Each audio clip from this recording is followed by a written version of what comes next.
sebelum kita mulai pembelajaran, alangkah lebih baiknya agar ilmu kita ini berkah, kita berdoa terlebih dahulu. Berdoa dimulai. Berdoa selesai. Alhamdulillah, Ibu absen dulu ya. Hari ini semuanya hadir anak-anak? Hadir, Bu. Oke, sebelum kita mulai belajarnya, Ibu minta kalian rapikan dulu tempat duduknya dan keluarkan alat tulisnya. Minggu kemarin kita sudah belajar tentang pengertian muamalah dan ruang lingkupnya. Sekarang siapa yang masih ingat apa pengertian dari muamalah? Saya, Bu. Ya, Muamalah itu hubungan antar manusia dalam kegiatan sehari-hari termasuk ekonomi, Bu. Ada lagi? Saya, Bu. Ya, Sita. Kegiatan tukar-menukar barang atau sesuatu yang memberi manfaat dengan cara yang ditempuhnya, Bu. Contohnya jual beli, utang piutang, sewa menyewa, riba, dan kiat. Oke, bagus. Hari ini kita akan masuk pada contoh muamalah dasar, yaitu jual beli dan utang piutang. Ibu yakin pasti di antara kalian ada yang sudah pernah melakukan transaksi ataupun utang piutang. Ibu mau tanya sekarang, siapa yang kemarin melakukan jual beli atau utang piutang? Angkat tangannya. Saya, Bu. Yuswa, apa yang kamu lakukan kemarin? Saya beli buku tulis, Bu. Bagus. Ada lagi? Saya, Bu. Ya, Heni. Kemarin saya ngutang duit temanku untuk beli minuman soalnya haus. Oke, jadi apa yang dilakukan Yuswa kemarin itu membeli buku tulis dan Heni meminjam uang kepada temannya. Itu merupakan salah satu contoh dari jual beli dan hutang piutang. Sekarang menurut kalian apa persamaan antara membeli barang dan meminjam uang? Sama-sama ada kesepakatannya, Bu. Sama-sama butuh kejujuran. Ya, bagus jawaban kalian. Betul. Sekarang menurut kalian, apakah semua jual beli itu halal? Tidak, Bu. Kalau membeli barang curian itu tidak halal. Oke, sekarang coba kita tanya lagi. Apa contoh jual beli yang mungkin tidak halal menurut kalian? Saya, Bu. Ya, Heni, Contohnya silakan. seperti jual beli hewan yang haram dimakan, Bu, seperti babi. Masya Allah, tepat sekali. Oke, sekarang kita coba berpikir lebih dalam lagi. Jika ada seseorang yang meminjamkan uang kepada temannya, akan tetapi ia memberi satu syarat, yaitu kembali lebih banyak lagi. Apakah hal itu dibenarkan dalam Islam? Tidak boleh, Bu. Kenapa? Karena itu riba. Oke, karena itu riba. Jadi di mana agar sesuai dengan syariat, apa yang seharusnya kita lakukan? Cukup mengembalikan uang dengan nominal yang sama saat meminjamnya, Bu. Betul, nah itulah tadi merupakan contoh dari hutang piutang yang sesuai dengan syariat. Kalau begitu sekarang bagaimana cara hutang piutang yang benar menurut syariat? Dicatat dan jumlahnya jelas, Bu. Oke, bagus sekali. Nah, materi kita hari ini itu sangat penting karena kalian itu sudah mulai sering melakukan transaksi jual beli dan hutang piutang. Oke, maka dari itu tujuan pembelajaran kita hari ini yaitu memahami lebih dalam tentang syarat sah dalam jual beli.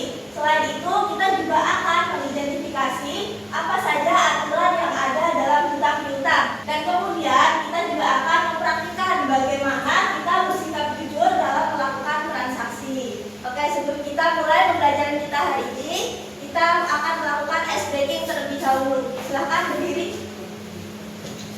Ice breaking kita kali ini yaitu tepuk fokus. Sebelum itu Ibu akan contohkan terlebih dahulu. Jadi, tepuk fokus, Melihat, mendengar, mengingat, fokus. paham? Paham.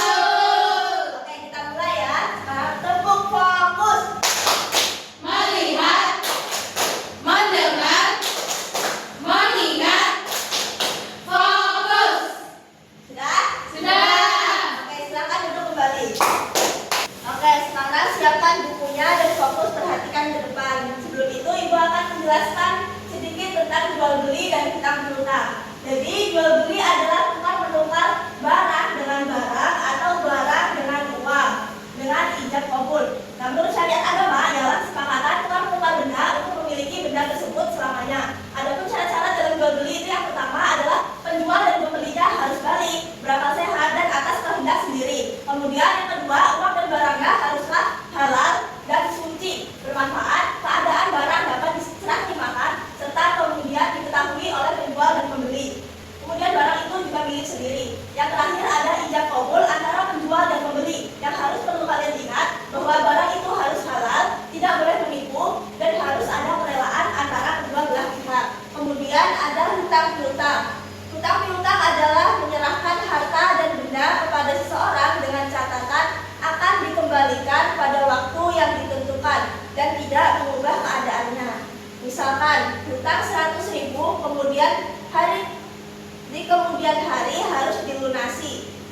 100.000 juga.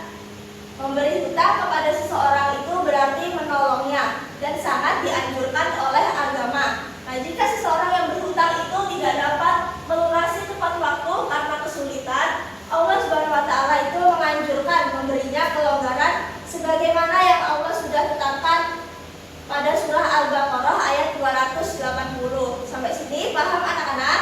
Paham, Bu. Oke, jadi contoh dalam jual beli yaitu membeli makanan halal di kantin. Kemudian ada juga contoh yang tidak sah dalam jual beli yaitu membeli barang curian. Sekarang siapa yang bisa memberikan contoh lain? Saya, Bu. Sita, silakan. Kalau beli pulsa online itu sah ya, Bu?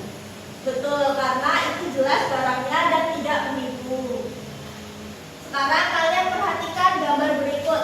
Gambar pertama ada orang yang menjual sayuran. Gambar yang kedua ada orang yang menjual miras. Menurut kalian manakah jual beli yang sah menurut Islam? Gambar pertama, Bu. Kenapa? Karena barangnya halal dan jual belinya jelas. Betul sekali. Sekarang Wati, menurutmu gambar yang kedua itu termasuk dalam jual beli yang halal atau haram? Haram, Bu, karena ia menjual barang yang haram untuk dikonsumsi dalam Islam. Betul sekali. Sekarang Ibu minta kalian diskusi secara berkelompok. Ibu akan bagi kelompoknya. Kelompok 1 Sri, Rita sama Diswa. Kelompok 2 ada Heni sama Sita. Nanti kelompok 1 akan membahas tentang jual beli yang sah dan tidak sah. Dan kelompok 2 nanti akan membahas tentang hutang piutang yang sah dan tidak sah. Ibu beri waktu 10 menit untuk berdiskusi. Nanti jika ada yang masih bingung bisa ditanyakan. Kelompok 1 sudah paham? Paham, Bu. Kelompok 2 bagaimana, sudah paham tugasnya? Belum, Bu. Soalnya kami ini masih bingung terkait dengan contoh hutang piutang itu yang tidak sah. Oke, contoh hutang piutang yang tidak sah. Itu contohnya adalah hutang yang ada tambahan saat mengembalikannya. Paham? Oh, paham, Bu. Paham. Ini jual beli Apa sih? Oh, yang Ayo kelompok 1 jangan terlalu keras diskusinya ya. Iya, Bu. Oke, sekarang waktunya sudah habis. Silahkan untuk kelompok 1 terlebih dahulu untuk mempresentasikan hasilnya. Ada kan, Bu? Ya. Oke, menurut kelompok kami, jual beli yang sah itu contohnya membeli makanan halal, alat tulis, atau pulsa yang harganya jelas. Ya, benar-benar. Oke, sekarang kelompok 2 silahkan untuk menyampaikan hasil diskusinya. Kelompok kami menyimpulkan bahwa hutang piutang yang sah adalah hutang yang dilakukan tanpa tambahan. Ya, bagus sekali hasil diskusi kalian, sudah sangat bagus sekali. Sekarang siapa yang bisa menyimpulkan hasil pembelajaran kita pada pagi hari ini? Saya, Bu. Ya, silahkan Sita. Jual beli dan hutang piutang harus jujur, jelas, tidak ada riba dan barangnya halal.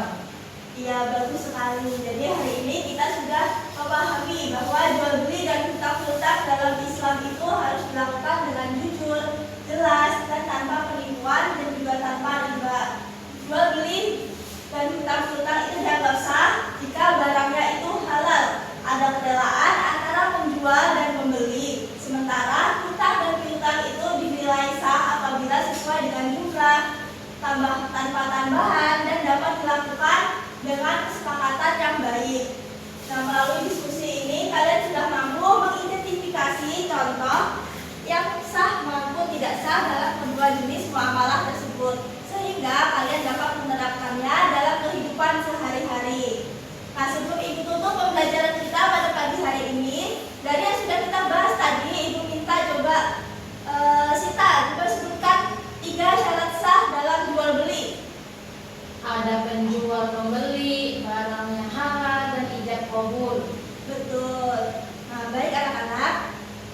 Dari kalian tadi, apakah ada hal baru yang kalian dapat setelah mempelajari materi jual beli dan hutang piutang? Iya, Bu. Ya, Diswa? Saya baru tahu kalau hutang piutang itu harus dicatat, Bu. Oke, bagus ya. Jadi hutang piutang itu memang harus dicatat karena itu hal penting dalam hutang piutang. Nah, sebelum itu, Ibu akan memberikan kalian tugas. Tugasnya yaitu catat 3 transaksi yang kalian lakukan Kemudian dianalisis apakah sesuai dengan syariat Islam. Paham anak-anak? Paham, Bu. Oke, mari kita tutup pembelajaran kita pada siang hari ini. Ibu minta untuk ketua kelas memimpin doanya. Baik, sebelum kita pulang agar kita selamat di jalan, marilah kita berdoa mulai. Amin. Doa selesai.